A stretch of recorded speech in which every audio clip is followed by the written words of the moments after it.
admitindo o papel importante do Estado e insistindo no desenvolvimento econômico, Juscelino incentivou os investimentos privados, como se viu principalmente com a criação de uma indústria automobilística no país. Novembro de 1959. Juscelino inaugura a primeira indústria automobilística, a Volkswagen no Brasil. A classe média orgulhava-se dos automóveis e eletrodomésticos made in Brasil.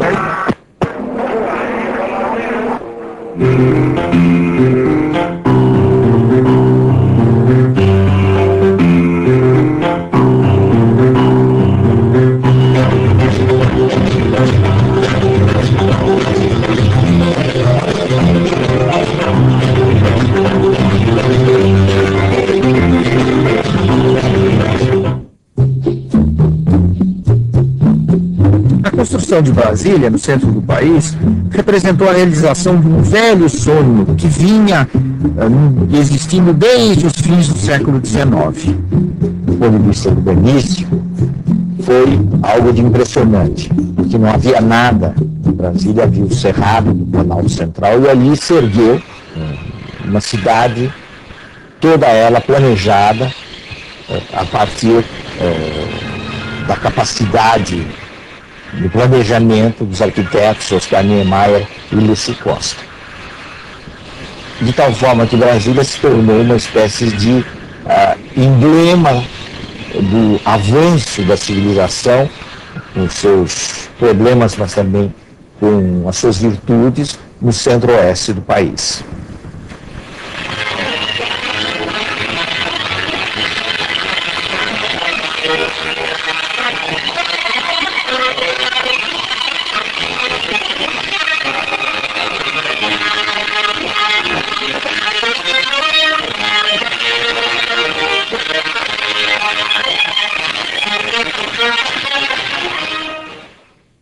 A sucessão de Juscelino Kubitschek se deu de uma forma normal no regime democrático, numa disputa presidencial em que os nomes principais foram Jânio Quadros de um lado, uma figura inteiramente nova, vamos dizer, atípica na vida política brasileira, e o Marechal Teixeira Lott de outro. O Marechal Teixeira Lott era um nome respeitado nos meios militares, mas era um mau candidato. Ele não empolgava a massa popular e, com isso, a possibilidade de êxito da sua candidatura era e foi muito escassa. O Jânio conseguiu perceber uma coisa que era muito importante, que o tema da moralidade pública poderia ter um rendimento popular. Jânio se transformou num grande personagem do ponto de vista político e alcançou uma vitória muito expressiva nas eleições de 1960.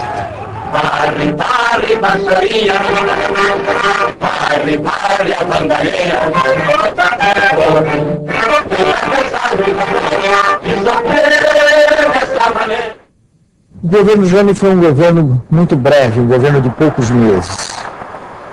Pela primeira vez, um presidente tomava posse em Brasília e ele deveria governar em Brasília.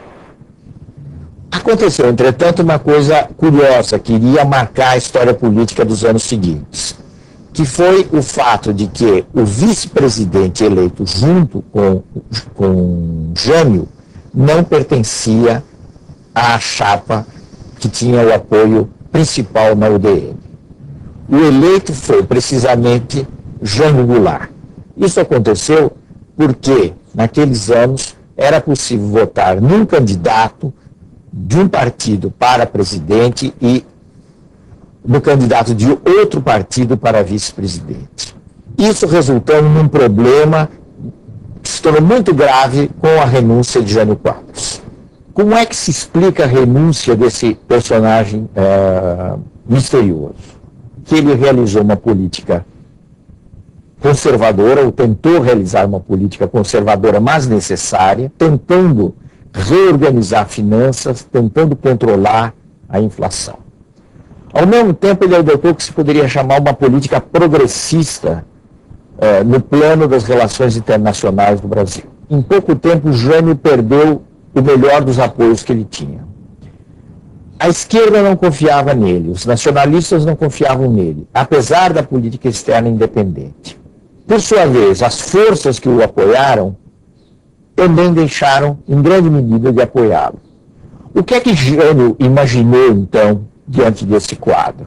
Ele imaginou uma espécie de espetáculo de renúncia, do qual ele voltaria mais fortalecido. Então isso parecia um expediente que daria certo. Só que deu inteiramente errado.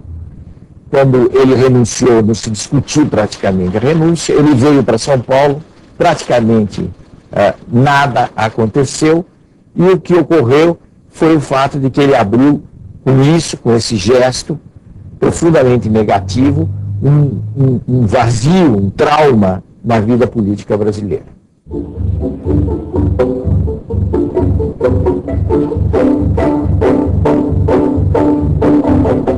O vice-presidente que deveria tomar posse era Jango Goulart, que era uma figura muito controvertida e criticado fortemente pelos meios militares que haviam apoiado o Jânio. Houve um período em que se teve a impressão, durante algumas semanas, de que haveria um golpe, que o vice-presidente Jango Goulart não tomaria posse. Afinal, se chegou a um acordo e se instituiu no Brasil um regime parlamentarista. Quer dizer, o presidente teria alguns poderes, mas não todos os poderes. E, na realidade, seria o parlamento quem teria o maior poder, através da figura de um primeiro-ministro.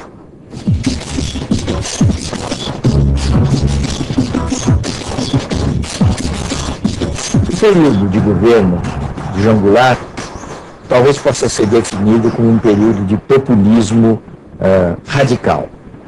Houve um populismo do fim do Estado Novo, depois um populismo mais mobilizador do segundo governo Getúlio, e no governo Jango, na realidade, ele tomou aspectos de maior radicalidade.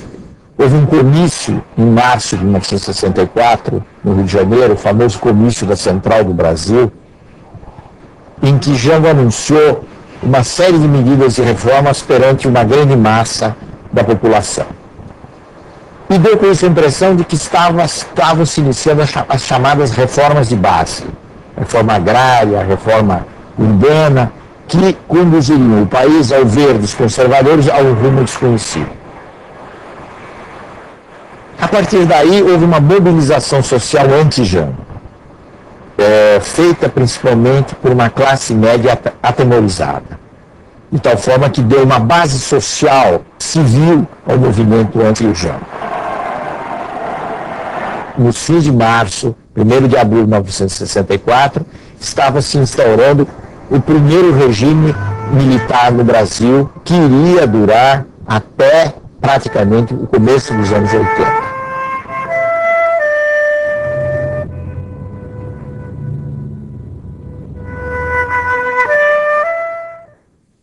No próximo programa, os generais no poder, o milagre econômico, os sucessos e os fracassos do regime militar no Brasil.